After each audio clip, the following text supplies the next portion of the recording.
je reviens sur le poste de PDG. Quand en dehors de ce poste, vous embauchez des gens, quel type de compétences recherchez-vous en particulier? Y en a-t-il? Est-ce que vous regardez dans une liste? Eh bien, je veux dire...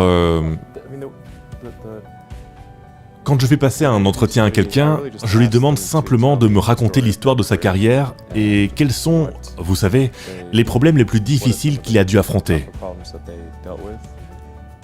Comment il les a affrontés et comment il a pris des décisions à des moments de transition clés. Et généralement, cela me suffit pour avoir une très bonne impression de quelqu'un. Ce que je recherche vraiment, c'est la preuve d'une capacité exceptionnelle. Savoir qu'il ait pu faire face à des problèmes vraiment difficiles et les surmonter.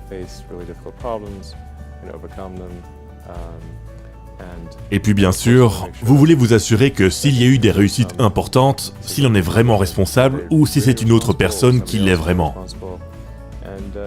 Et généralement, la personne qui a dû faire face à ce problème très difficile, elle le comprend mieux que personne et ne l'oubliera pas. Ainsi, vous pouvez lui poser des questions détaillées, très détaillées à ce sujet, et elle connaîtra la réponse. Alors que la personne qui n'était pas vraiment responsable de cette réussite ne connaîtra pas les détails. Est-ce qu'ils doivent aller au collège ou à l'université? Non, ça ne change rien du tout.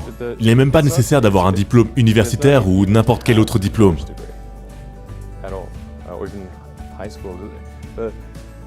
Je veux dire, si quelqu'un est diplômé d'une grande université, cela peut être une indication qu'il sera capable de grandes choses. Mais ce n'est pas nécessairement le cas. Vous savez, si vous regardez des gens comme Bill Gates, Larry Ellison, Steve Jobs, ces types n'ont pas été diplômés de l'université. Mais si vous aviez une chance de les embaucher, bien sûr que ce serait une bonne idée. Donc vous savez, il faut juste chercher la preuve d'une capacité exceptionnelle.